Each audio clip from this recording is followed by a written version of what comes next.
Bienvenidos y bienvenidas a su programa Monseñor Romero y la misión del Evangelio. Un programa que lleva dos objetivos: conocer a Monseñor Romero y estudiar la Sagrada Escritura con un juicio crítico desde la teología de la liberación. Cada día tendremos un encuentro con Monseñor Romero y con el Dios de Jesús.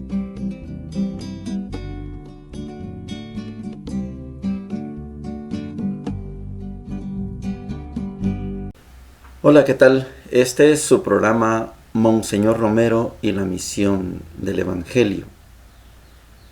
Estamos en el sábado 13 de julio, es el sábado de la semana número 14 del tiempo ordinario. Ayer terminamos al profeta Oseas y hoy vamos a arrancar con el profeta Isaías. Pero en la primera parte yo quisiera que contempláramos a Monseñor en esa, voy a usar la palabra aunque no es común, en esa hecatombe social. Le toca celebrar la Eucaristía del domingo en la iglesia de la Basílica del Sagrado Corazón, porque Catedral está tomada y porque el Rosario está tomada. Y en medio de toda esa dificultad, Monseñor tiene que dar palabras de esperanza al pueblo. Ayer recordamos que la televisión suiza le había pedido a Monseñor, querían ir a la tumba del padre Rutilio y le aconsejaron: Monseñor, no vaya, porque está muy peligroso, hay muchos retenes y como acaban de matar al hermano del presidente, no vaya. Y prefirió esperar que llegara el domingo. Celebra la misa en Aguilares. Aguilares era la parroquia de Rutilio Grande, pero después de la misa van a la tumba del padre Rutilio Grande. La televisión suiza acompaña. Pero Monseñor describe ese ambiente tenso, anormal, le llama él, un oreja, o sea, esa gente que a ver si les pagaba el gobierno, la guardia, pero eran informantes, oreja les decimos aquí, y que muchos de ellos fueron ajusticiados en la guerra, porque por culpa de ellos murieron muchos inocentes.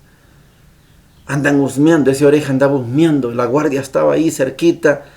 Qué tensión más fea para Monseñor. Y en medio de toda esa tensión, una religiosa haciendo su profesión solemne. Y como hacer los votos no es un sacramento más, Monseñor se lo aplica como una perfección, como una profundización del bautismo. Me gusta esa figura de Monseñor Romero, ver la profesión religiosa que muchos hicimos y muchos y muchas siguen haciendo como una prolongación, una profundización, un asumir más allá las profundidades del bautismo. Me gusta cómo lo concibe Monseñor. Situación tensa, situación difícil, pero para un profeta no hay barreras. Para un profeta la vida continúa y el mensaje hay que hacerlo llegar. Oigamos a Monseñor. Sábado 8 de septiembre. He pasado preparando mi homilía de mañana. Por la noche, las informaciones que me dan, como todos los sábados, para completar el cuadro de información y denuncia de la homilía. La tarde también fue muy hermosa en la Capilla Santa Luisa, donde con motivo del 25 aniversario de la escuela Walter Denninger se celebraron varios sacramentos: el bautismo, la confirmación y el matrimonio de varias parejas. Una bonita manera de expresar cómo la escuela es una verdadera irradiación pastoral cuando se le da todo el sentido de evangelización que debe ser una escuela católica. Domingo 9 de septiembre. Por segunda vez tuve que celebrar la misa en la Basílica del Sagrado Corazón, ya que la catedral y la iglesia del Rosario continúan ocupadas. La concurrencia me pareció mayor. Alguna persona destacó la inmensa cantidad de hombres que asisten a esta misa.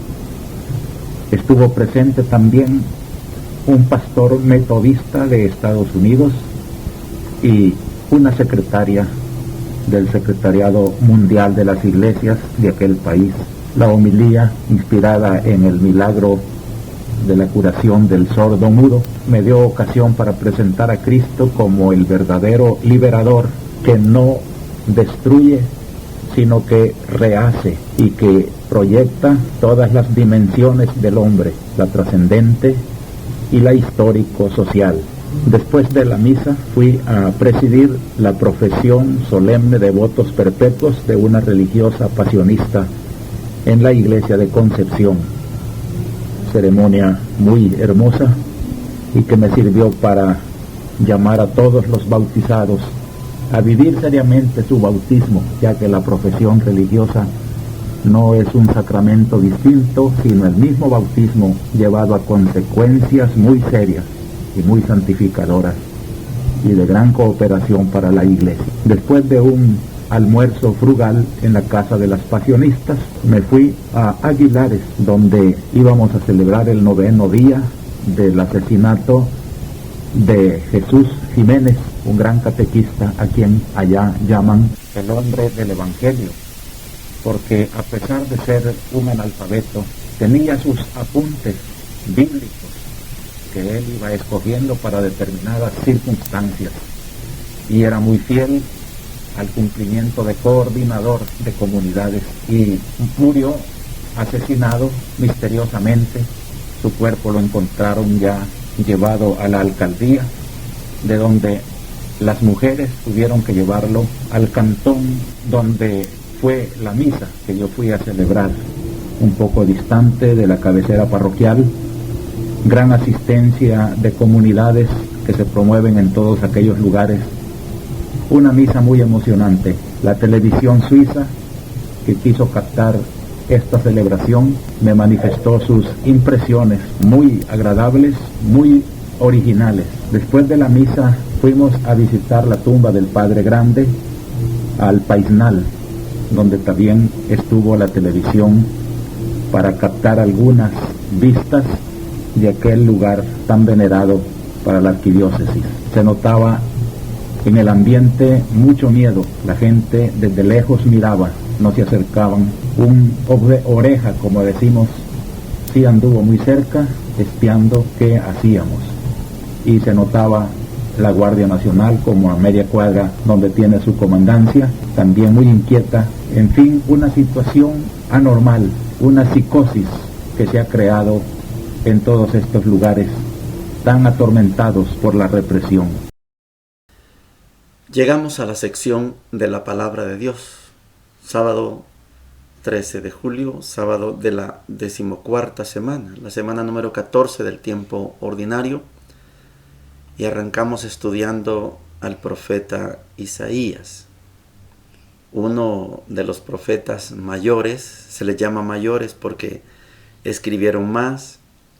Isaías es un libro que está constituido por 3 libros, y el primer libro, del 1 al 39, es el original del profeta Isaías. Del 40 al 55 lo escribió alguien en nombre de Isaías y usó el nombre. Eso se llama pseudonimia, usa un seudónimo. Lo escribe Mauricio, pero dice que lo escribió Isaías. Ya Isaías en ese tiempo había sido martirizado, había sido asesinado.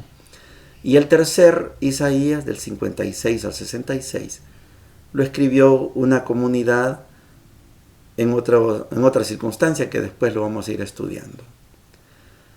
La primera lectura entonces, Isaías en el capítulo 6, versículos del 1 al 8, es el texto llamado la vocación de Isaías. Dice así: el Señor, el año de la muerte del rey Osías, vi al Señor sentado sobre un trono alto y excelso. La orla de su manto llenaba el templo, y vi serafines en pie junto a él, cada uno con 6 alas. Con 2 alas se cubrían el rostro, con 2 alas se cubrían el cuerpo, con 2 alas se cernían. Y se gritaban uno a otro, diciendo: Santo, Santo, Santo es el Señor de los ejércitos. La tierra está llena de su gloria. Y temblaban los umbrales de las puertas al clamor de su voz, y el templo estaba lleno de humo. Yo dije: ¡ay de mí! Estoy perdido. Yo, hombre de labios impuros, que habito en medio de un pueblo de labios impuros, he visto con mis ojos al Rey y Señor de los ejércitos. Y voló hacia mí uno de los serafines con una brasa en la mano que había cogido del altar con unas tenazas. La aplicó a mi boca y me dijo: mira, esto ha tocado tus labios, ha desaparecido tu culpa, está perdonado tu pecado. Entonces escuché la voz del Señor que decía: ¿a quién mandaré? ¿Quién irá por mí? Contesté: aquí estoy, mándame. Palabra de Dios. Te alabamos, Señor. Quiero contarles que, para los que no sabían esta historia, creo que cuando pasa algún acontecimiento en nuestras vidas, es bonito aprender a no renegar. Yo trabajaba en Guatemala ilegalmente. Llegó un día en que nos capturaron. Mi hermano, mi sobrino y yo estábamos haciendo algo ilegal, trabajar ilegal. Éramos ilegales en Guatemala. Nos capturaron, nos metieron a la cárcel. Mi sobrino, hacía unos días, había empezado a andar con una muchacha evangélica de una iglesia que se llama Puerta del Cielo. Y entre las cosas, antes que se podía, entre las cosas nos pusieron unas sábanas, y en medio de eso, la novia de mi sobrino le metió una Biblia de la Reina Valera. Y en la cárcel, usted sabrá que en la cárcel lo que más abunda es el tiempo.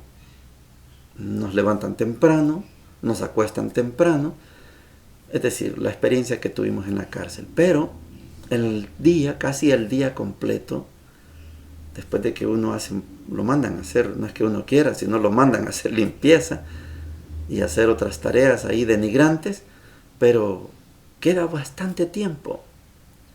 Y mi sobrino, aunque a él le habían puesto la Biblia, casi no la leía, pero yo me atreví a tocar la Biblia, a leerla. Yo nunca había tocado una Biblia, ni sabía que era Reina Valera, ni Nácar Colunga, ni nada, no entendía la diferencia alguna. Pero ahí, leyendo la Biblia, tanto que el domingo, que suena la campana, hay misa dentro de la cárcel, yo agarro la Biblia y me voy para el templo a la misa.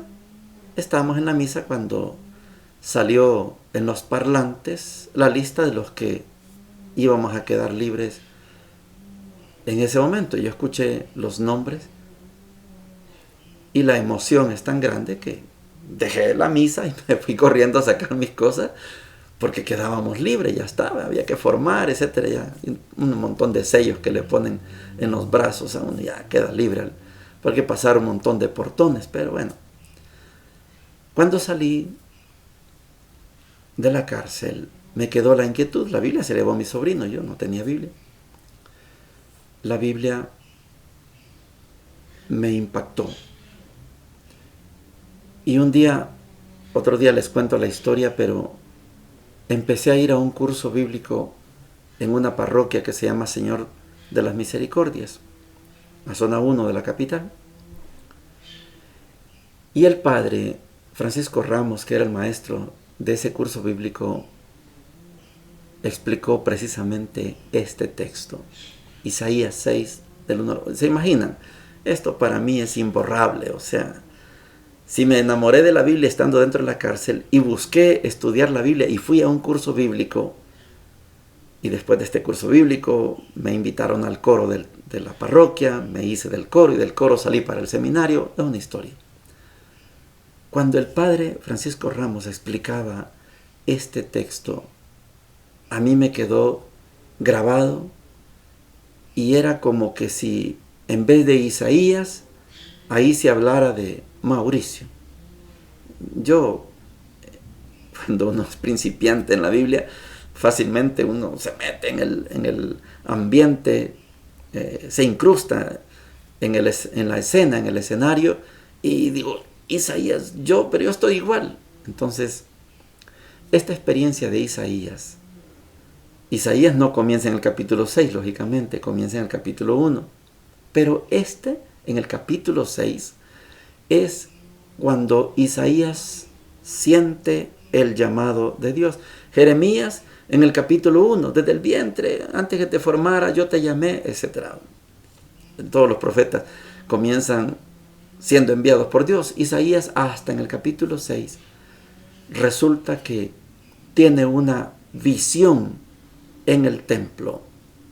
Isaías es, digámoslo de esta manera, un profeta del templo, porque ahí se le manifestó Dios. Él tiene esa visión, se imagina el montón de serafines. Esto es un lío, yo no me meto en eso porque hay serafines, querubines, tronos, dominaciones, potestad, todo es una categoría de ángeles, pero son ángeles. Los serafines son ángeles que tienen medio cuerpo, no tienen pies, no tienen estómago ni partes genitales, es otra mirada. Hay 6 angelitos, hay serafines, pero está bien. Lo que sucede es que la concepción que se tiene en el tiempo de Isaías, estamos en el Antiguo Testamento, es que ningún pecador puede ver directamente el rostro de Dios porque queda fulminado, queda muerto en el momento, pulverizado. Esta es la concepción. Uno que ha estudiado la Biblia, yo tengo ciertamente varios años de estudio formal, universidad, diplomados, he estudiado la Biblia. Uno puede distinguir por qué los judíos no aceptan a Jesús. ¿Y quién es Jesús? Bueno, un pagano de Galilea. ¿Y por qué él tiene que llamarse hijo de Dios? Blasfemo, hay que crucificarlo. Y lo crucificaron. Porque esta es la mentalidad del Antiguo Testamento. Un pecador no puede ver a Dios jamás. Y cuando aparece Jesús, Jesús dice, yo vine por los enfermos, no por los sanos.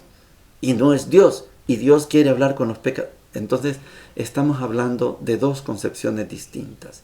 La manifestación que nos narra el libro de Isaías es una manifestación apoteósica, ostentosa, de todos los niveles, pero él es un pecador. Bueno, tiene que venir un serafín con una brasa, se la pone en la boca, se imagina la quemada de la brasa, pero se la pone en la boca y dice, esta brasa, esta ascua, ha purificado tu boca, no tienes culpa, estás libre, puedes ver a Dios. Y Dios hace oír su voz. ¿A quién enviaré? ¿Quién irá por mí? Y ahí solo está Isaías.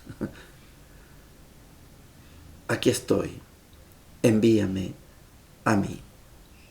Este es el momento de la vocación del profeta Isaías. Cada profeta tiene su momento de llamada, igual que Pedro.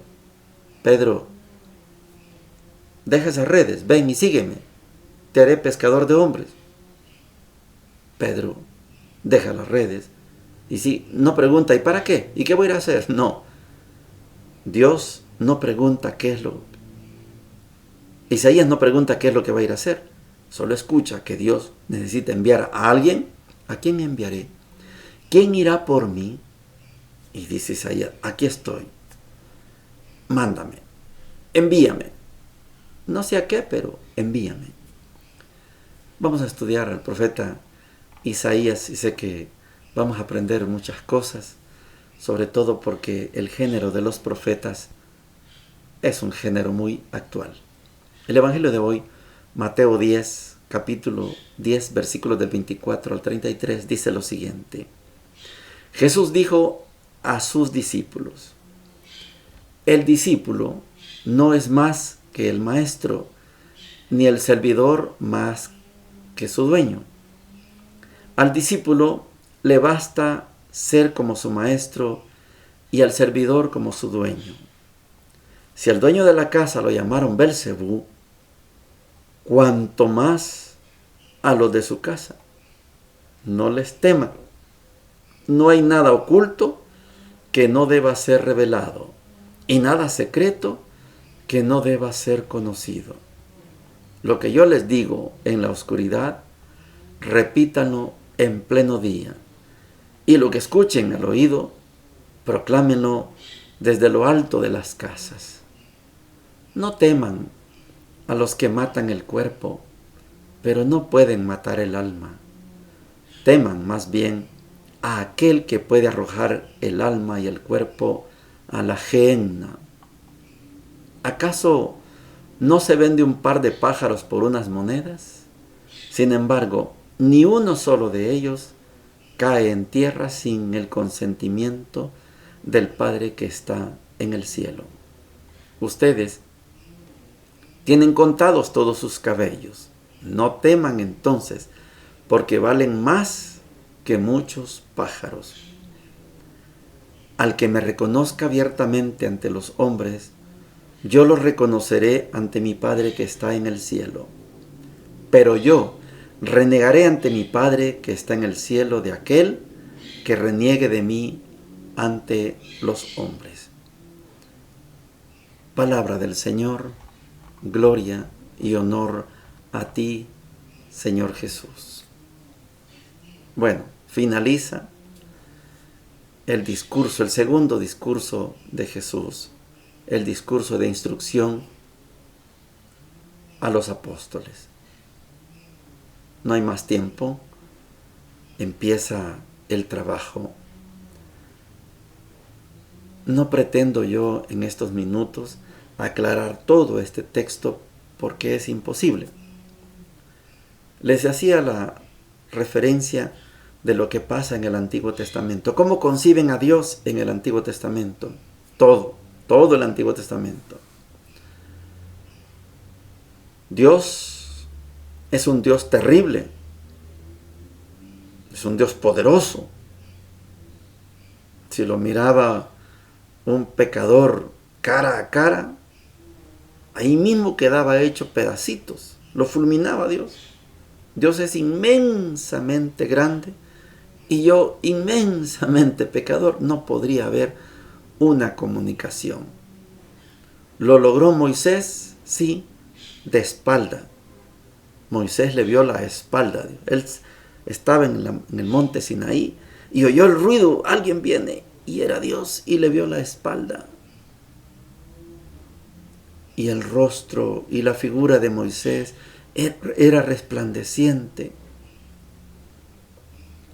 Cuando alguien veía a Dios cara a cara, tenía que morir.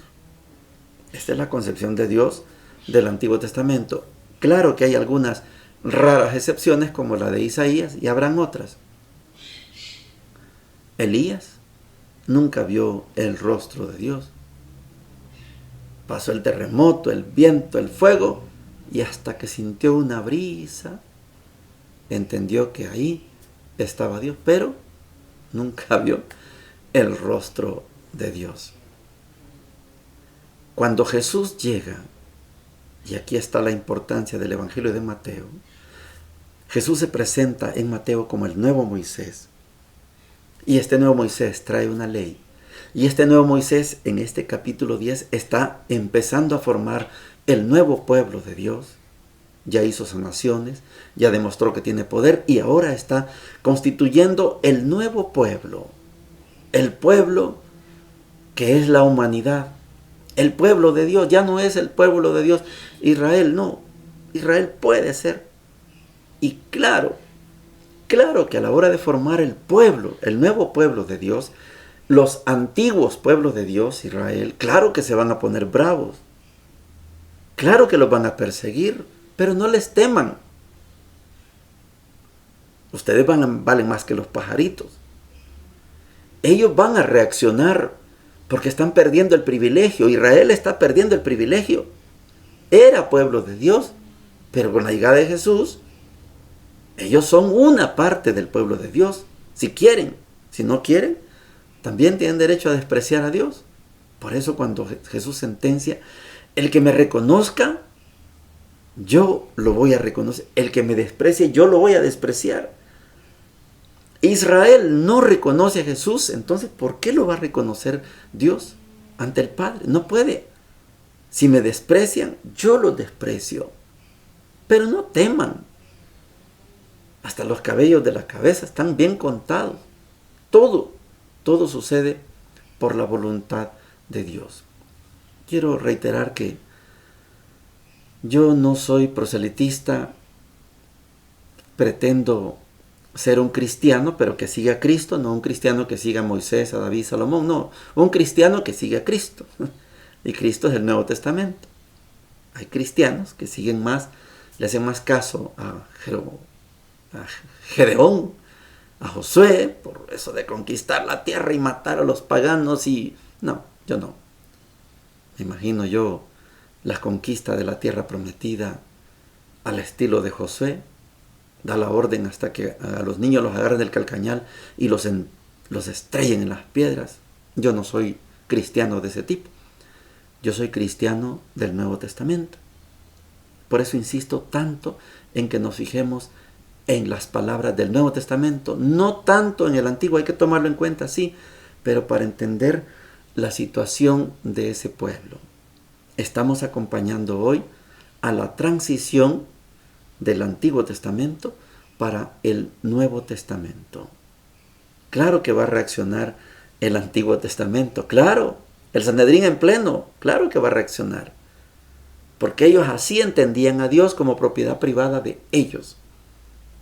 Y Jesús vino a decir, no es solo de ustedes, es de todos los pueblos, de todos los que lo quieren aceptar. Pero si ustedes quieren, sigan ahí, pensando que Dios es de ustedes y ni templo tienen ahora, porque antes a Dios lo concebían dentro del templo. Hoy ni templo tienen. Israel hoy no tiene templo, tiene el muro, nada más. Y tiene bombas, pues sí. Y tiene enemigos, pues sí. No quieren seguir a Jesús. Esta transición que estamos haciendo hoy al finalizar el discurso de instrucción a los apóstoles marca un antes y un después. Aquí comienza el nuevo pueblo de Dios. Mateo capítulo 10. El discípulo no es más que su maestro.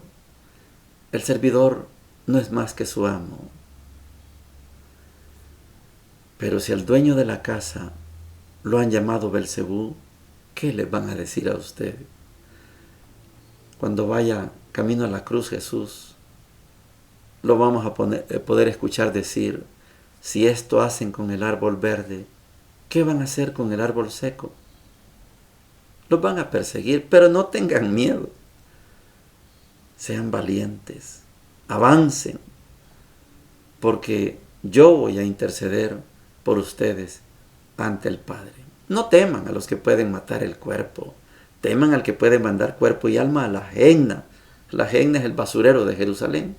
Toda esa podredumbre, gusanos, fuego, mal olor. No, nunca usó Jesús la palabra infierno. La Gehenna, el basurero.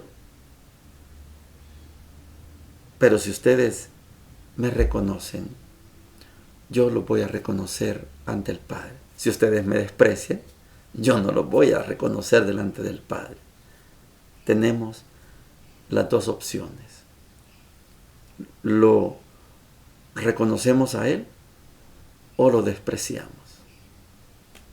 Usted manda, yo mando. Y yo he decidido ser cristiano, seguidor de Jesús, no cristiano, seguidor del Antiguo Testamento. Bendiciones para todos y para todas. Hemos presentado Monseñor Romero y la misión del Evangelio. Hasta la próxima.